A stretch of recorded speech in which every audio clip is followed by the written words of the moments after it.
So, hello and welcome everybody to this very special episode of Race Review.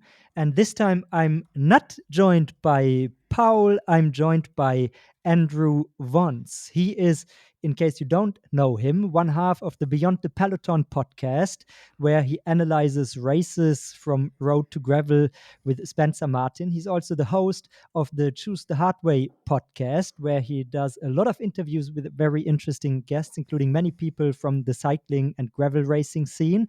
And also, he's the founder of Better Lab, where he helps people like you and me to sleep better. Andrew, I hope that was an okay intro. Anything to add that I didn't mention?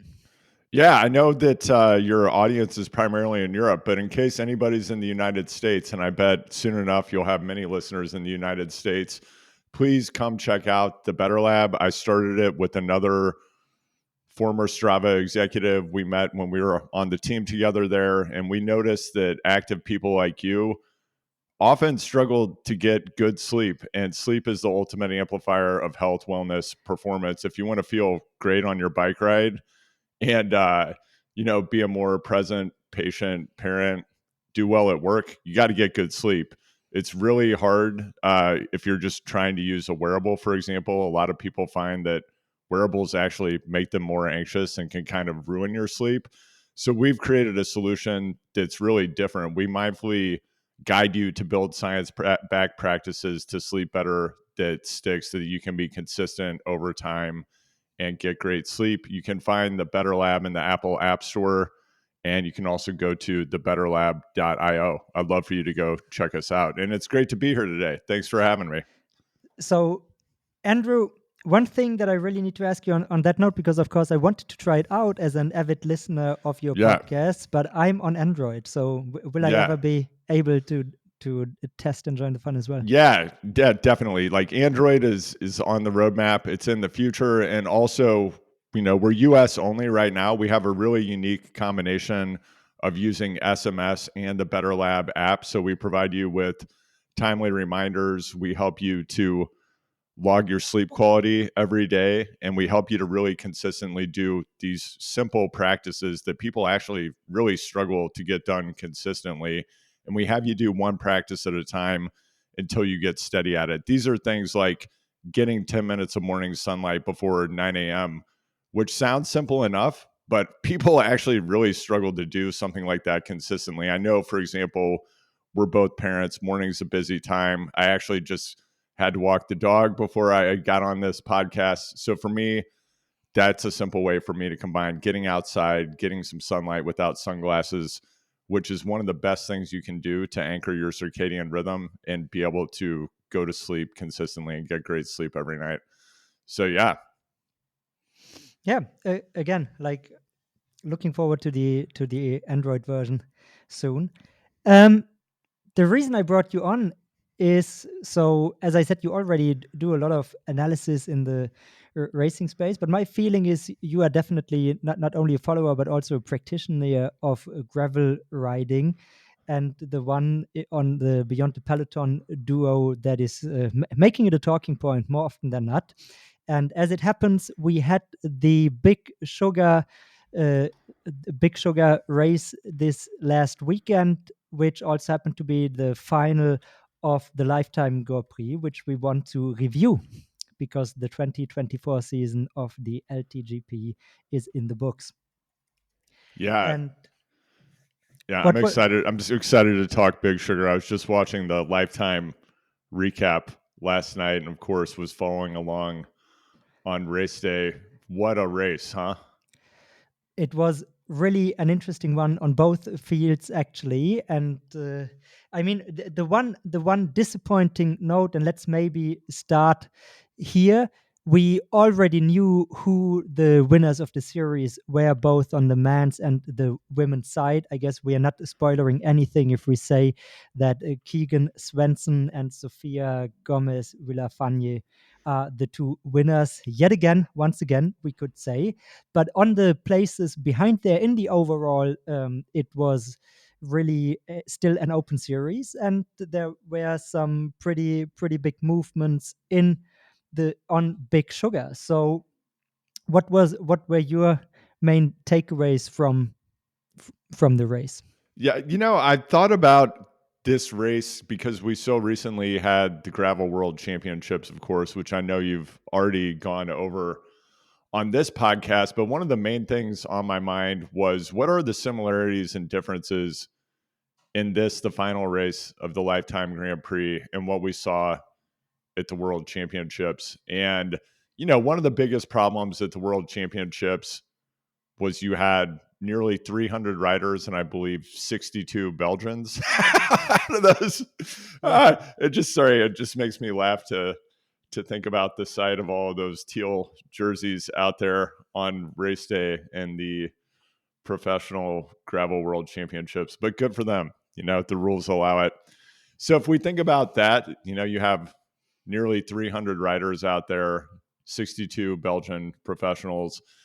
And then Lifetime, of course, just recently announced they're going to be reducing the Grand Prix field to 20 men and 20 women in 2025. And we also know, looking at the roster and finishers in the overall Lifetime Grand Prix and at Big Sugar specifically, if we compare that to the World Championship start list, I mean, it goes without saying the talent's just much greater and deeper at the World Championships. Nonetheless, the Grand Prix is still such a compelling event. Big Sugar is considered to be one of the gnarliest courses, of course. So like the course yeah, is kind of the star of this race. And, I think the field size was a factor. You didn't have 300 people trying to get to that single track first. If you watch some of the footage that's already out there from inside the race, like I believe Drew Dillman, I think, put out yeah, an hour of raw footage of the first bit of the race.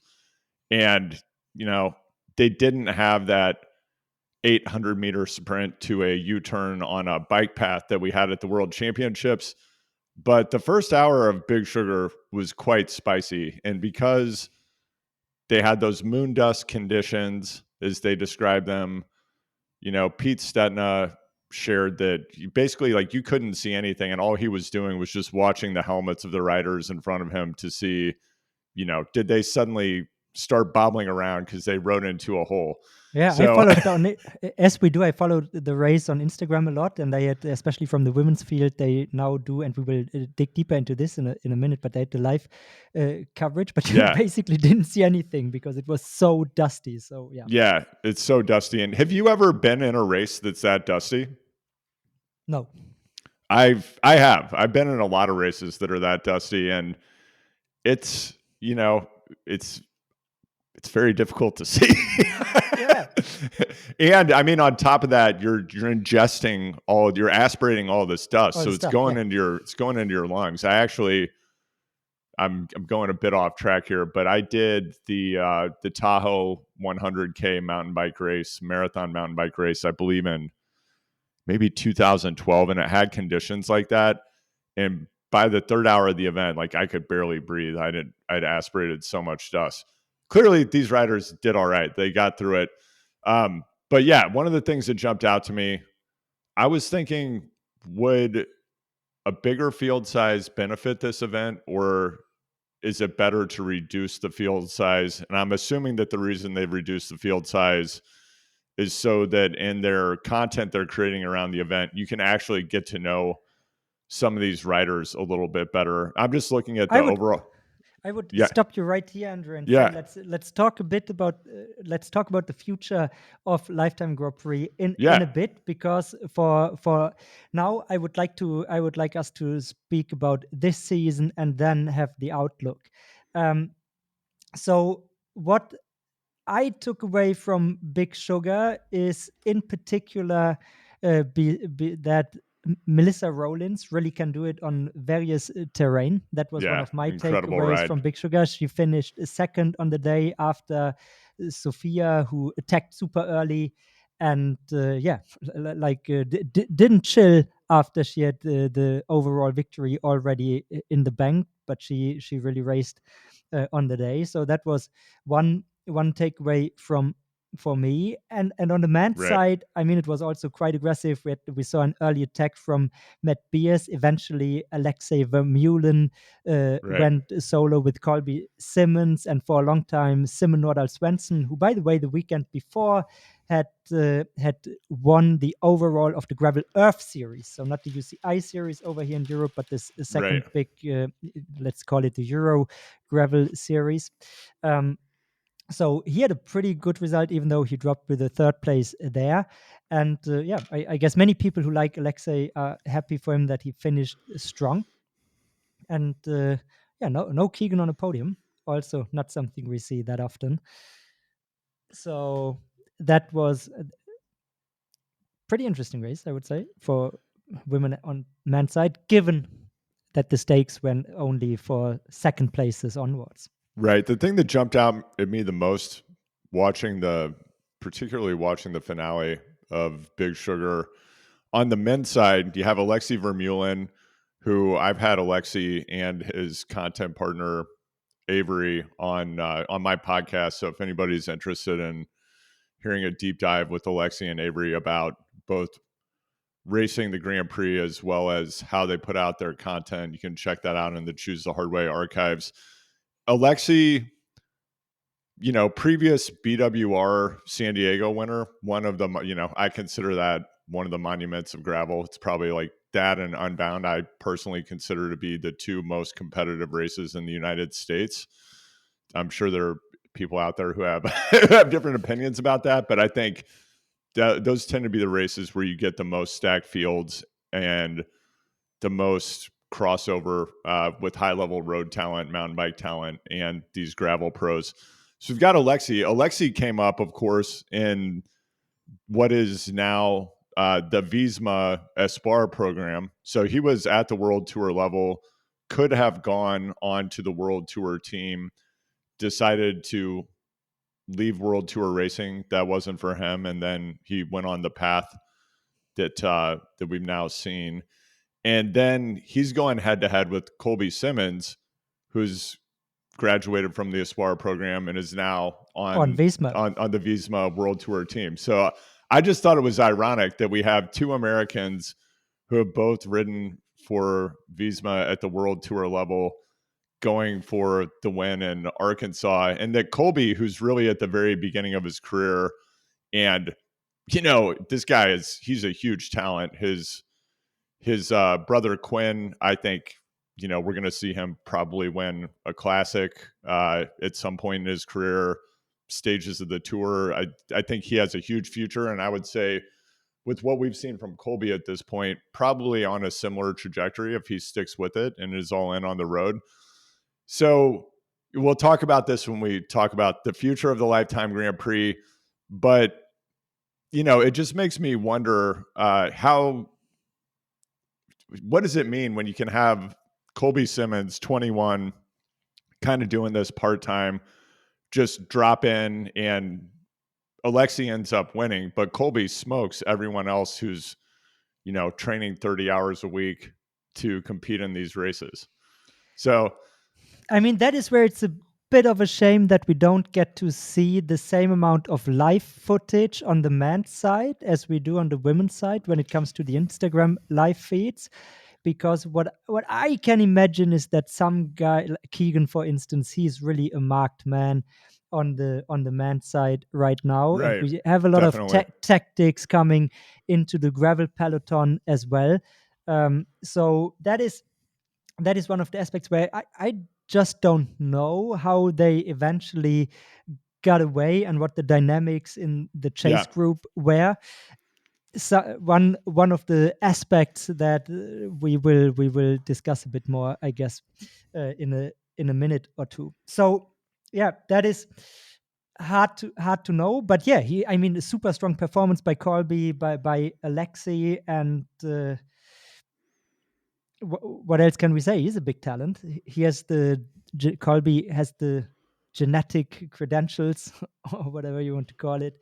So Yeah. And I mean, I think also when we get to just the overall, we've got, we end up with Keegan and Sophia again, which great for them. Chapeau, hats off. A thought that I had, so they often talk about the prize purse in the Lifetime Grand Prix, and Keegan and Sophia each took home $30,000 US. And I've talked to a lot of the pros competing in these events. They're of course making, it's similar actually to the World Tour. If you win the Tour de France, you're not making that much money for winning the Tour de France. It's a few $100,000 US, and then some money goes. You have to pay out your teammates, whatever. So at the end of the day, you're not making a lot of money there. It's all sponsorship and contract. And with gravel, $30,000, I don't think that that's even covering probably travel expenses for these athletes to get to these races. Yeah, I guess it's not. It's yeah. And again, like we'll get to it when we talk about next season, where you have, you have 6 races and like there's this giant gap in June, July. It'll be interesting to see what these athletes do. But, I still think it's amazing what Lifetime has done. Like they've really turned this into an event that gets global attention. I've been to Bentonville a number of times now. The riding there is great. And this event has become huge. They've also got the Rule of 3 gravel race, or, it's kind of like more of a, Rule of 3, the whole idea is which bike is the best bike, because you're on road, you're on single track, and you're on gravel. So they've got some cool events that are popping in Bentonville. It's great to see that community showcased. And yeah, I was just thinking, was there anybody else when you look at the results list? I think some of the other rides that jump out at me, Alex Howes in 8th place. I think this has to be his best Grand Prix finish this year. He's 36. Curious to see what what next year brings for him. Pete Stetna, I believe, had a sidewall slash. Said it took 6 plugs for him to get his tire up and running. And Big Sugar, kind of similar to Unbound. The gravel is super chunky. They're giant rocks, and they'll cut your tires. So that was a big factor nasty, here as well. gnarly stuff. Yeah.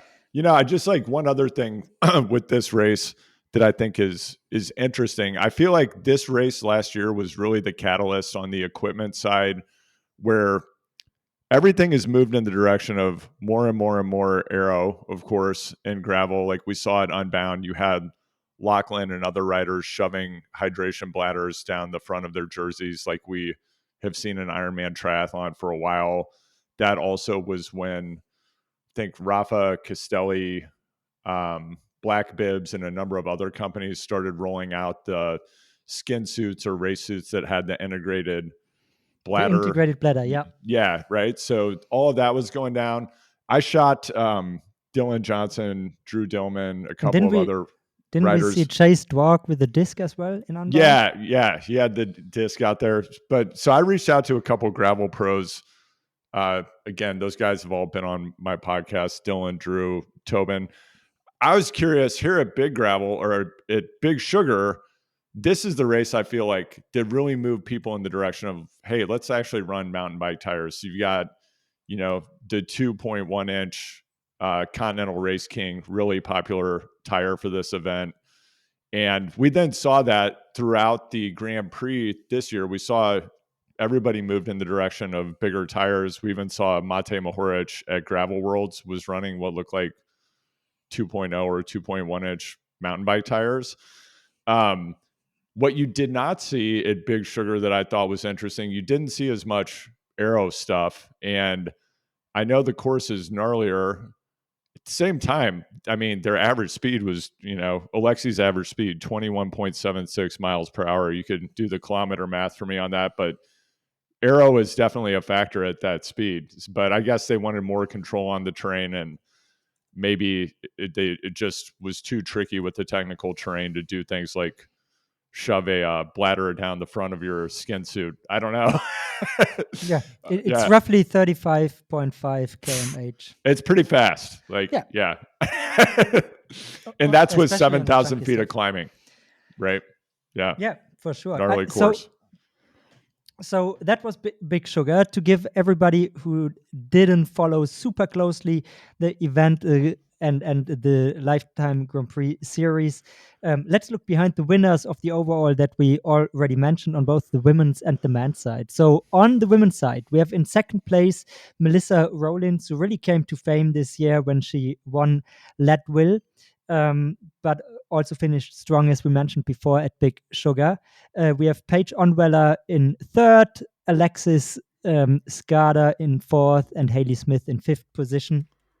Let's cut off the standings uh, there. And on the men's side, after Keegan, we have Matt Beers in second, Payson McAlvin on in third position, Brandon Johnston, and then Cole Patton in fifth. So these were the final standings. Of course, we had less races than expected this year, as Crusher in the Tasha was cancelled due to extreme weather conditions, the fires going on at this point in the year. So we eventually had Sea Otter, Unbound, Leadville,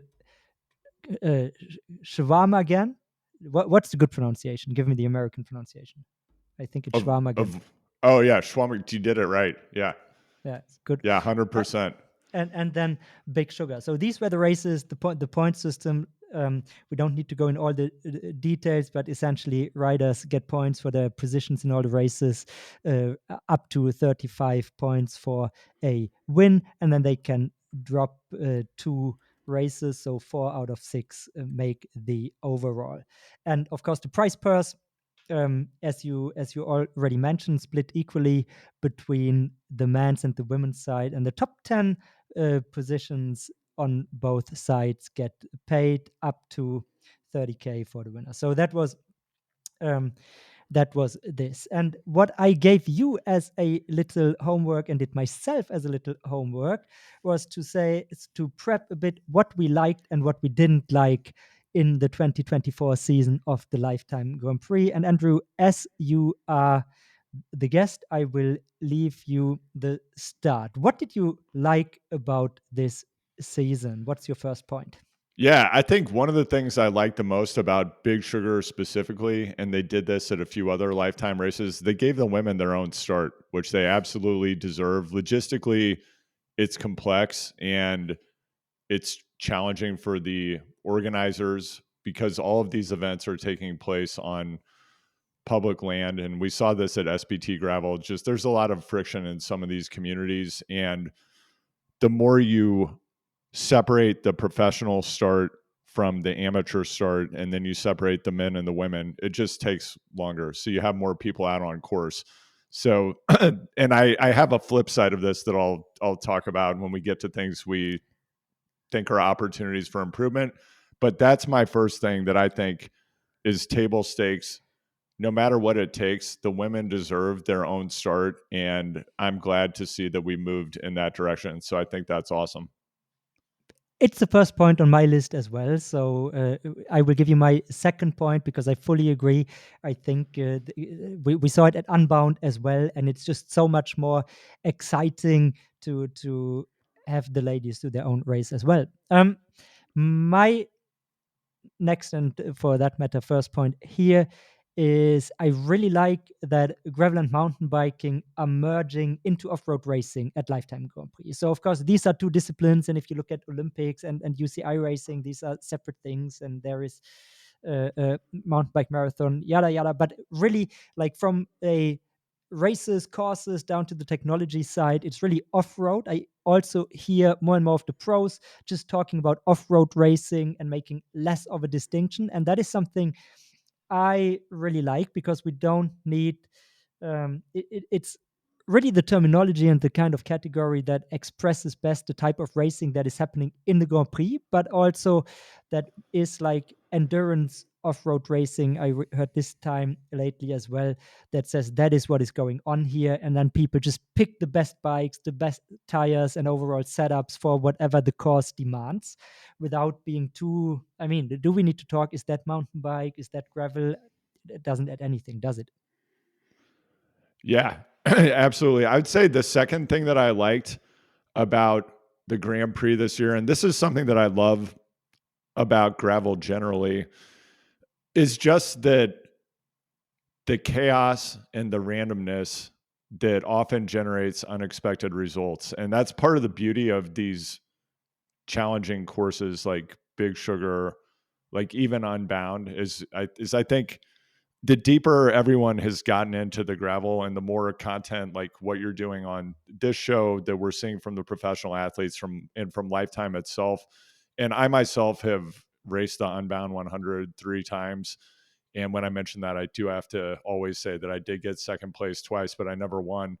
But I'm pretty familiar with the terrain, and I grew up in that region. I grew up in Kansas City, Missouri, about 2 hours from Emporia. I think people are starting to understand now just how challenging the terrain is and what can happen out there. Like we saw with Pete Stetna at Big Sugar this weekend, and that's produced some unexpected winners, like Lachlan Morton winning Unbound, you know, a world class world tour talent. So, not that surprising that he won this event. I tend to think of Lachlan as, something like Unbound just being a warm up for him, right? Yeah. Because he tends to specialize in these ultra distance events now, like circumnavigating Australia. I actually was joking with some friends that when I saw that Lachlan was racing Big Sugar, I said, he probably got on the rollers in the start pen on Wednesday to get warmed up for the race on Saturday. But Yeah. yeah, that's another thing that I love about the event is it's uncertain who the winner might be, which keeps it really exciting, I think, as a viewer. Except Keegan and Sophia. But that's probably going to change in the next years. We'll get to. Yeah, we'll see. I mean, and that's the overall, but like race to race, I don't know about you. I mean, Alexei Vermeulen, world tour level talent, Was not my top pick for Big right? Sugar. Yeah, I mean, I didn't think he was going to win this race. It was great to see him do it, but that's not Definitely. who I would have picked. Yeah, and that's to the point that I trying to make. Like it's just terrain can be so varied in this discipline of off-road racing, and that makes it fun. And you need to adapt as a racer to the different challenges the courses throw at you. And that is also why I mean I know in the US many people criticized the UCI Worlds course this year and said something like a bike path championship. But well, it's like if you want to do a gravel race in Belgium and the terrain you find there, that is the kind of course you will end up with. And I think it's a very technical, very challenging course, and it's just very different than from what you find in Emporia, Kansas. And it's not less off-road racing, even though there are 40% road. Yeah, I actually don't think I've ever thought of this specific analogy, but I do think, to give you a third thing that I thought was really beautiful about the Grand Prix this year that I loved, and one of the reasons I'm excited, and I really hope that this series, whether Lifetime sponsoring it or someone else, I really hope that it's around for the long haul. It's kind of similar to the concept of terroir and with wine, right? So with gravel, like you're getting to Yes. see something kind of like unique about the culture, the terrain, the landscape of a region with every race that we have in this series. And as you pointed out, I mean, even with some of the critiques of the world championships in Belgium, I mean, when I watched that course, I thought, I don't really care what people are saying. This looks like it would be damn hard to ride this course and win, especially with all the single and double track. But that's part of the beauty. Is just like you're getting to see all these spaces and places that typically you don't get to see in professional sport. And even to talk about something outside of the Grand Prix for a moment, with the Garmin Gravel World Championships in Nebraska. Like that's another one. I know that region quite well. That's where my dad's family is from. I never in my lifetime thought that that was a place that a significant professional cycling event was going to take place. And, there's something stark and beautiful about that terrain as well. So I really like the diversity of biospheres, environments, cultures, and styles from cycling that we're seeing encompassed in the Grand Prix this year. Yeah, definitely. So my next point nicely relates to this. What I really enjoyed is the recap videos the Lifetime Grand Prix put out, and especially the production time, especially for the first races, they managed to drop it within like less than 48 hours after the event. For some of the later events, they took a few more days, but fair enough. But these are, so I guess most people who listen to this podcast will also have seen these recaps, but they are not really race highlights the way you know it from Discovery Plus or GCN Plus back in the days. With only race footage, they combine more storytelling with race footage, but it's definitely not as narrated and also adjusted to the story as something like Unchained, so the Netflix Tour de France uh, documentary. It sits somewhere in between, and while it's not really something you want to watch if you want to understand in detail the race, even though I think they shifted it a bit more in this direction. Like Big Sugar, for instance, was to me much more for people interested in the racing than the Fuego XL one, for instance. That was, to me, Right. it felt a bit more storytelling-y. But they definitely defined an entire new or not a new format really, but the way they present the entire series and doing this long form 45-minute recap video thing, that was really enjoyable and made it easy to follow. And I think especially for people who are new to the sport, it is really something that can suck you into it.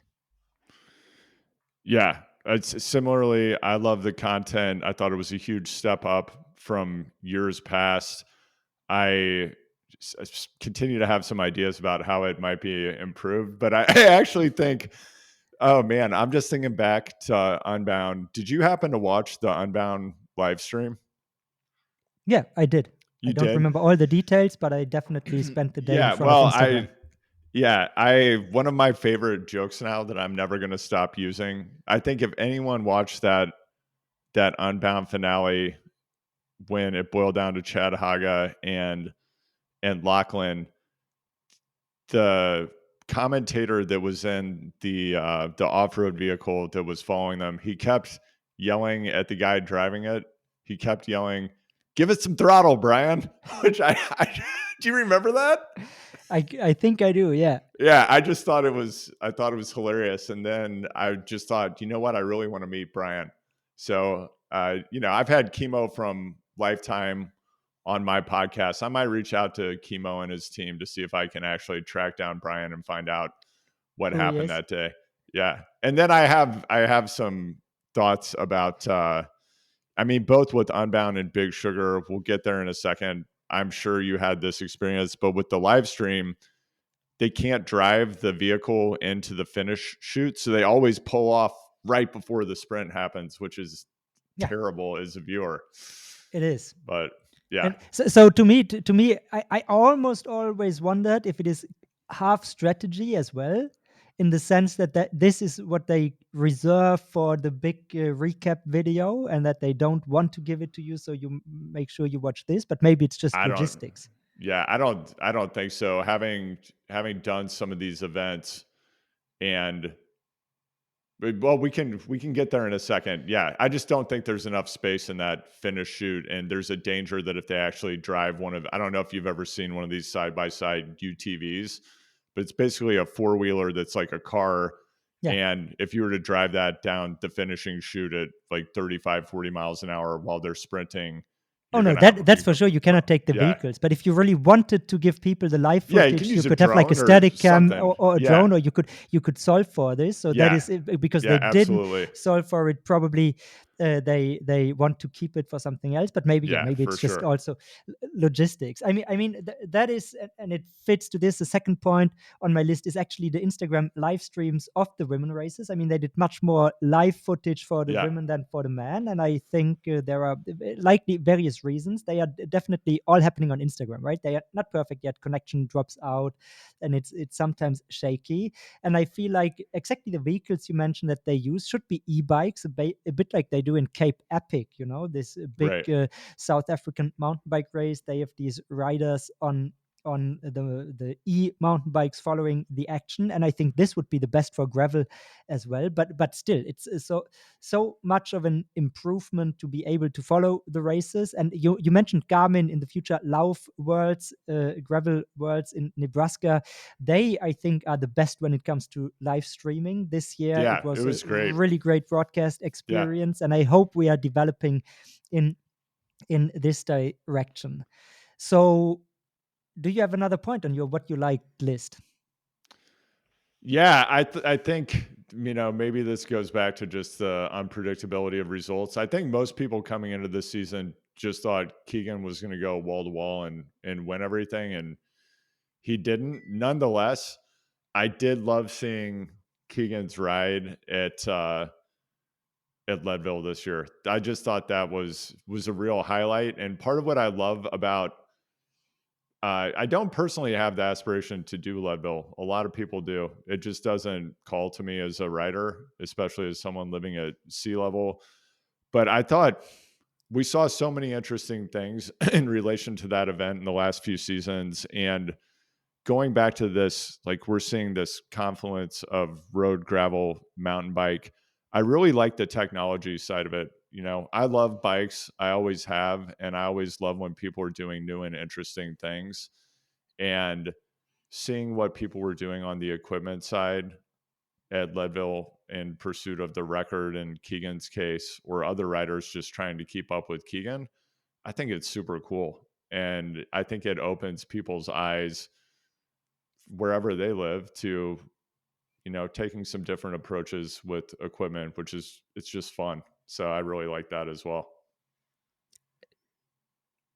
I guess the main thing you're talking about is like the drop bar on, or are the drop bars on the mountain bike that he used this year. Do you think the fact that he didn't break his own record is a setback for the proponents of drop bar mountain bikes? I don't recall exactly what happened in the race, but I think he had a flat or a Yeah, he had a mechanical, right? flat, and he definitely lost Yeah. time. We hard to Yeah. say how much, and if he would have beaten his own record. And there are more factors than this. But I think Yeah. that was what everybody was looking for, right? At Leadville, is Yeah. he going to break his Yeah. record on this Frankenstein bike, as some people call it? Me too. I'm a Yeah. fan of all this stuff merging and people just finding smart solutions for a given challenge.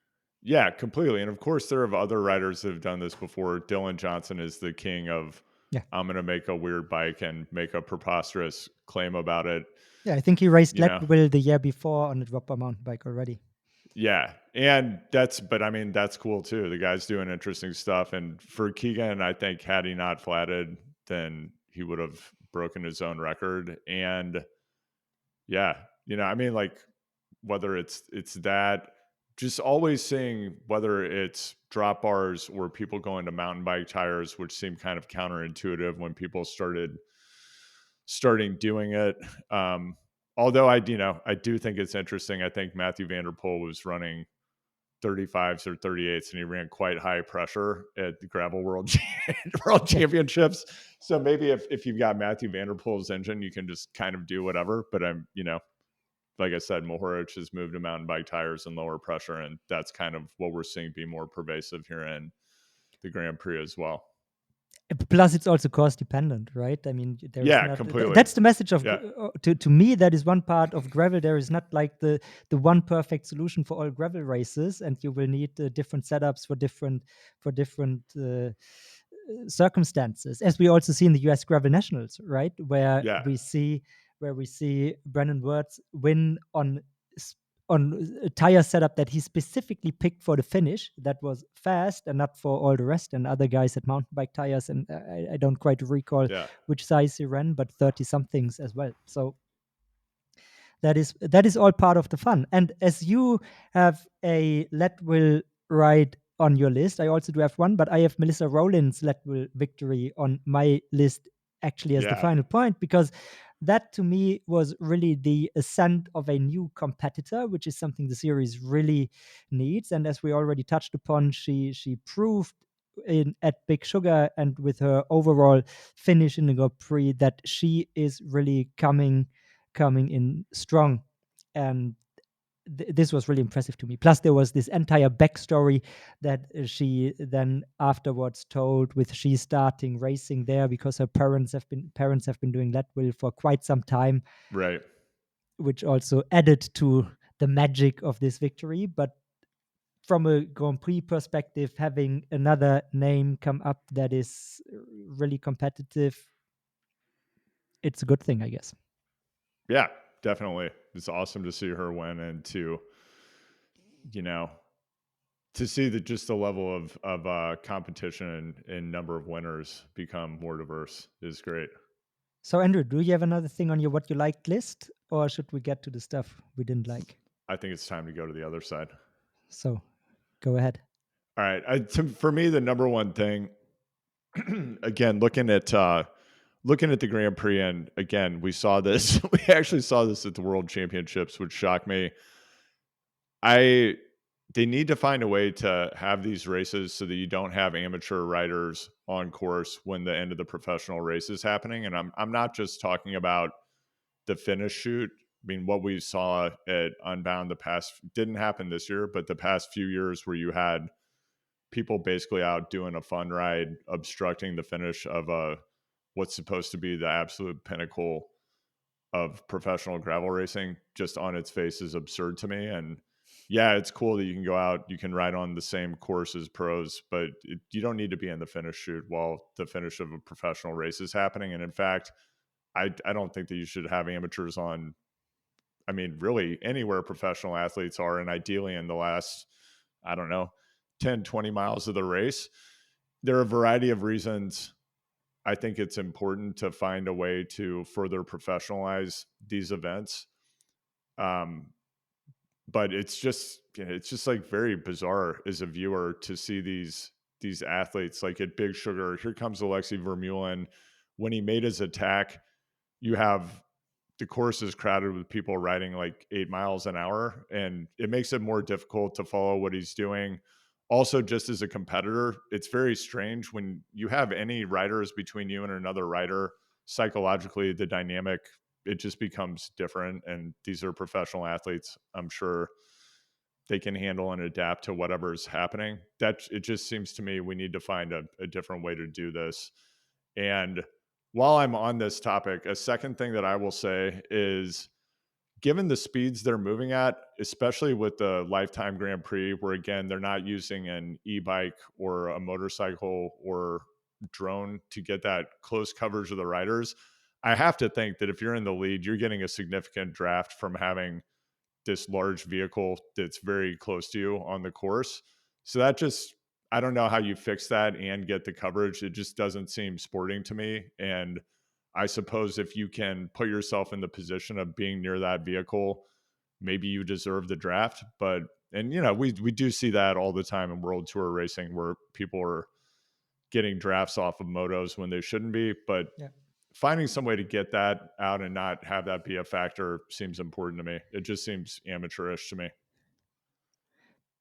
Yeah, definitely agree on the latter point. I mean, on the first point, I agree, especially like from a safety perspective, it is suboptimal. But I also feel like it is one of the differentiators between road racing and gravel, that you still have this everybody's in the same race component, which okay probably is about to change a bit next year at SPT, where if you're not in the loop in at SPT, they are going to have a ride that is not a race on the Saturday, and on Sunday a race, but still with the 750 people. So it's not only a pro and elite field, and even at the UCI Gravel Worlds, the elite field is made up of 300 people, and as you mentioned, 60 plus Belgian riders. So. It's different, and even there in the finish they caught a bunch of amateurs, and yeah, like it shouldn't be a risk, but I also think it needs to remain a mass participation event, and finding the right balance and the right methods to not like have the finale of a given race be impacted by this, but still keeping the magic for all the other participants. Because for you, imagine like Keegan comes by you, that is magic. Like in a race like Leadville, where I mean, it's even more insane, right? In Leadville, you go there and back, and then people are racing in two different directions on the same path. Yeah. Yeah, There is no totally. easy solution, but I'm also not a race organizer, so. Yeah, completely. So I think, that leads me to my my second point, which is related to my first point. And again, if you look at Steamboat Gravel, SPT Gravel, we have this massive conflict there between I mean, this has been written about in a variety of different ways. I think that it's a culture clash um, between certain elements in the community and the event organizers, as much as it is about access to roads and the race interfering with haying. It's like the time of the year when farmers are gathering hay. I've actually talked about this at length on Beyond the Peloton. I live in a rural community. Haying, I know when haying happens. I know the logistics of it. I don't believe that the SBT event is actually interfering with those activities on farms. So I think there are other things at play there. I will say though, I think a lot about the parallels between where gravel is at in its trajectory now and what happened with mountain biking in the United States in the mid 90s. The United States used to have a thriving professional mountain bike race scene through NORBA, which was the national organizing body. There was this circuit, and in the early days, the events were they were loops, so they were like big, big single loop events, and the courses were just difficult to marshal and to do safely.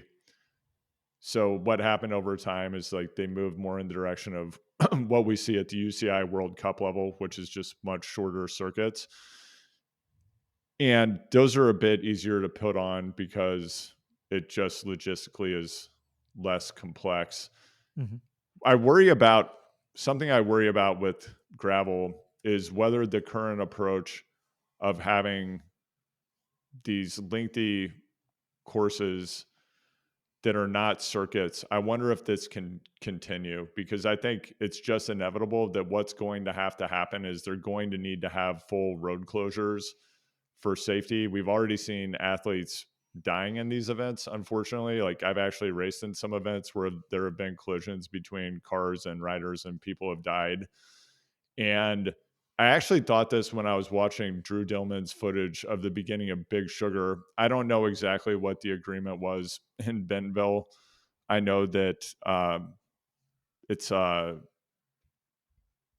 suspect that the community was maximally accommodating, and that there were safety measures in place. However, if you watch like the first 20 minutes of that event, they're riding on what appears to be the road is closed on the side they're riding on. There's oncoming traffic on the other side, and they have kind of a rolling enclosure, but riders are going over the center line. Like there's oncoming traffic.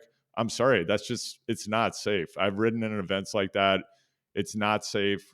It's just something really bad is going to happen at some point again because it has happened.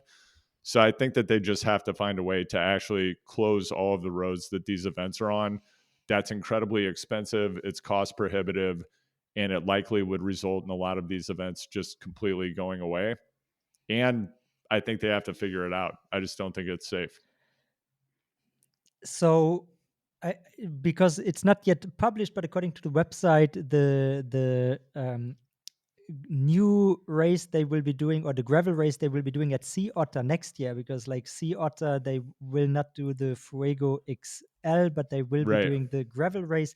That seems to be a loop race with I think a 40-mile or something loop, or 30 Right. mile loop, which the pros are going to do 3 times. So yeah, maybe we are moving in this direction, and I'm also not sure that that is a bad development. I saw some comments from some of the gravel pros, including Keegan, who actually really like what SBT is forced to do, but probably it's not bad at all from a safety perspective, also from a fans perspective. Gravel Worlds, of course, it started with a in Halle, and then had a loop that the ladies did twice, the men 3 times in Leuven.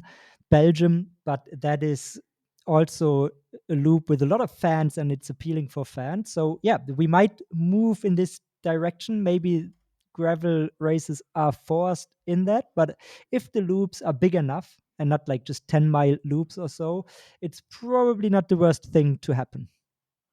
Yeah, well, I like part of just a bit more context about sea otters. So that actually takes place on a decommissioned military base. So all of the gravel roads are within a closed area. So they're just like not going to have a problem with traffic. They can completely control it.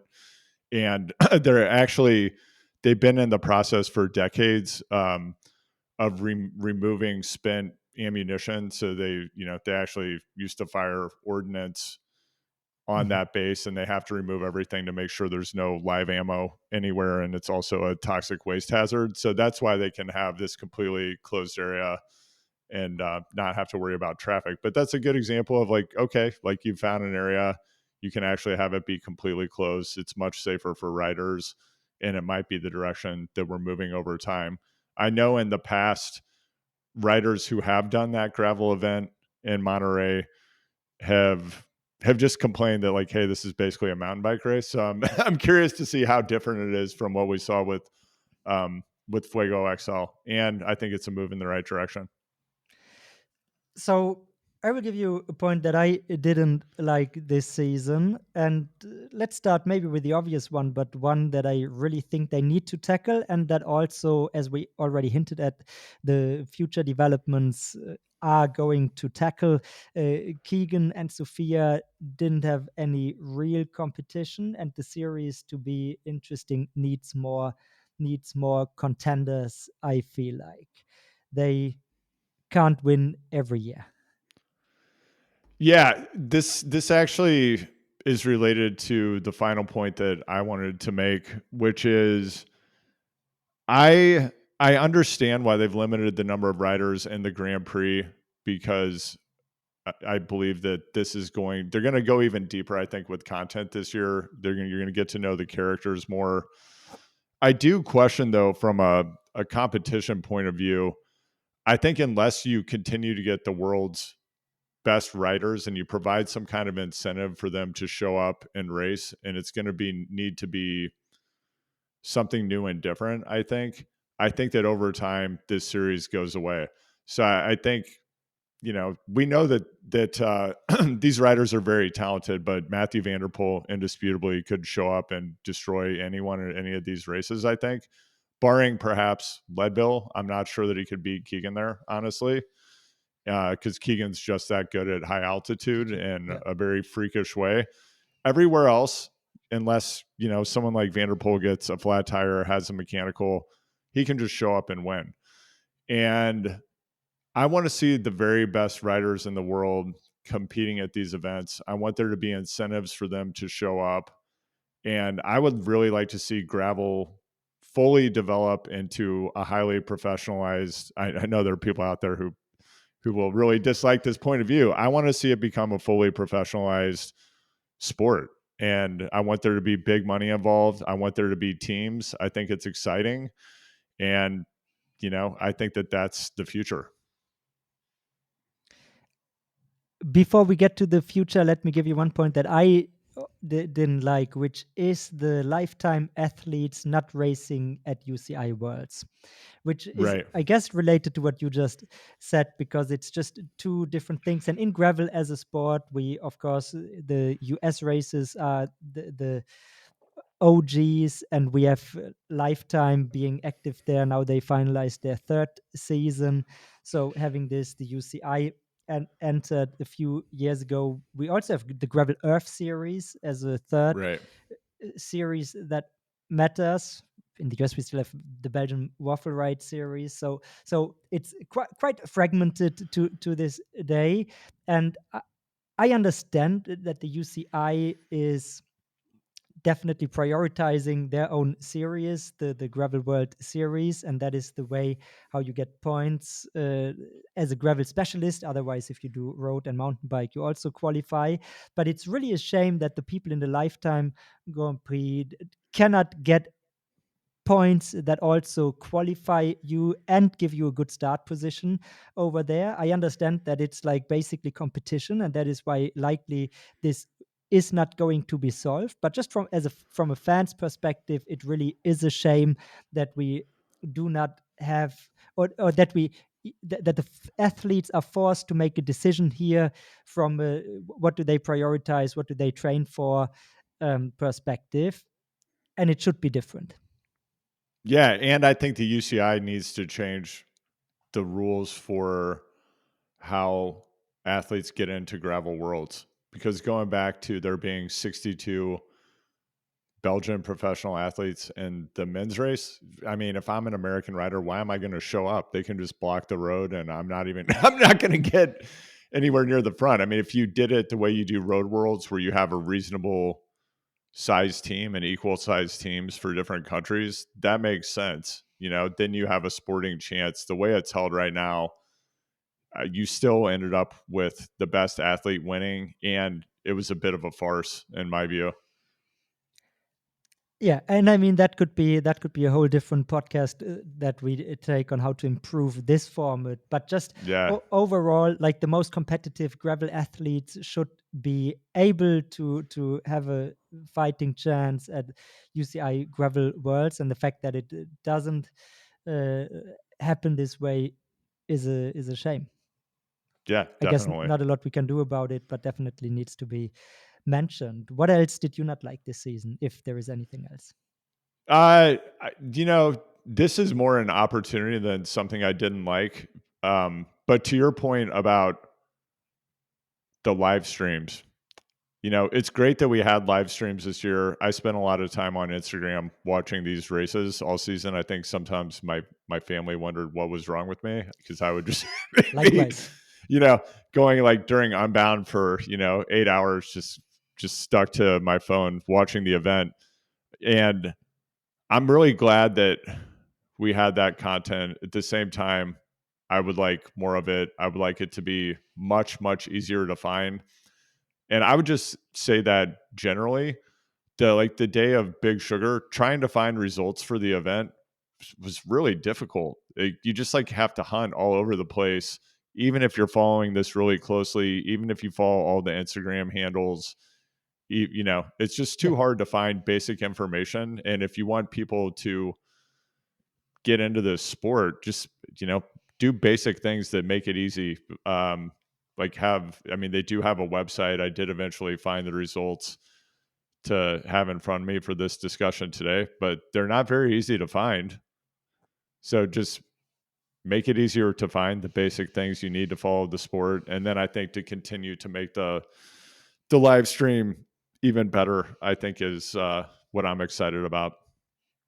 Agreed. Also, no full live coverage is a point that I have on my list. And I heard rumors that they are going to do more live coverage. I don't know if that will mean more and better Instagram live streams or YouTube, or if it means TV deals. But Payson McAlvin on his podcast mentioned something to that extent. And he's, I believe, even sponsored by Lifetime Grand Hmm. Prix, the podcast is. So more live is allegedly coming. I hope they pull it off, because, as you say, this would just make the experience so much better. But to I don't know if you try to follow like the UCI World Series. If you think that it's hard to follow the Lifetime Grand Prix, you haven't come Yeah, to what the UCI is doing, which I refer to as the package of gravel. And I think here actually Lifetime Grand Prix is not there yet where it needs to be, but they are doing the best job of all the big gravel series in my mind, and they have a clear definitely. vision of how gravel needs to look and work as a product in a digital age. I don't think they have this vision of having this mainly a for TV product, but they understand Yeah, how to reach audiences in the digital age. And that is why I also think focusing on individuals and storytelling and what they do in this area, and started to do with the recap videos this year is a move in the right direction, because it makes for a more enticing product. As we know, I mean, what the kids like about following the NBA and basketball is they can be fans of these guys from high school age onwards. And that is something that we do not really know in cycling so far, because in cycling, if you watch road races and you're not an avid follower of the sport, you will not realize who a given person is, because they all wear the same suits. There are no names. They wear these helmets, and that is a thing they tackle in a smart way, I believe, at Lifetime. Exactly. So one more point that I didn't like, and then I'm done with my list, is that they had to cancel Crusher and Natasha, and the next year it will not even be on the schedule. So that is really, it's a shame for this race. I think it was the right decision to do it at the time for security and other reasons, but still, it's a point that I think deserves to be mentioned. Would have liked to see a Crusher and Natasha in the Lifetime Grand Prix race this year. Yeah, I think that would have been awesome. And, unfortunately, with climate change and forest fires getting worse and worse in the United States, if you're running a series like this, I think you have to take that into consideration. And what's the probability something like that might happen again in the future? Because it's a huge financial hit for everybody. Um, Hang on. Okay, Andrew, do you have another thing that you didn't like? Or should we, last but not least, come to the future? I think I'm ready to go into the future. So, there are significant changes, and you already alluded to some of them. Next year, there will only be 6 races in the Grand Prix instead of 7 this year. 3 will be mountain bike races, 3 will be gravel races, and there are going to be less riders competing. 22 to be exact per the men's and the women's field, plus 3 wildcard riders that are going to get into the series after Unbound, so after 2 races, and as they state on their website, based on the best results. So if you try to get into the Grand Prix and you don't get in initially, you can opt in to be a wildcard rider, which probably will make it hard for some Euros and so on, but we can get to this. And then if you are among the 3 best placed riders, you get a wildcard to enter. Um, there will also no longer be automatic access for the top 15 finishers. So everybody, including Keegan and Sophia, need to write an application, hand in an application to enter the series. And there is a bigger prize purse, which is 380k USD. However, only 200k, only quote unquote, will get awarded to the overall series top 10 finishers, again per men's and women's field, and the remaining 180k will be the prize purse at all the races. And interestingly, you don't have to be in the Lifetime Grand Prix to qualify for the prize purse of the respective race. So these are the changes. What do you think about these? Yeah, I think that more money and stiffer competition is going to make this even more compelling. So anything that makes it possible for these athletes to more fully commit themselves to doing this and to the professionalization of gravel as a discipline, I'm completely in favor of. So I think the changes are great. The things that I wonder about are that gap between Unbound and the next event is pretty substantial. That does, if I'm remembering the race calendar correctly, I believe that creates space so that people can race SBT, and I think there's another event in the middle there. But that then makes me wonder. I mean, I know why SBT is not included because Lifetime doesn't own it, but again, I don't think you're getting the very best event. So I kind of, my fantasy would be you would have a unified gravel calendar in the United States that's the BWR series, the Lifetime series, and SBT. And then I think that would make it even more possible for athletes to get the level of sponsorship they need to actually do this. Because if you talk to the professional athletes who are doing this right now, I mean, this is a pretty tough profession, you know, to make a living at.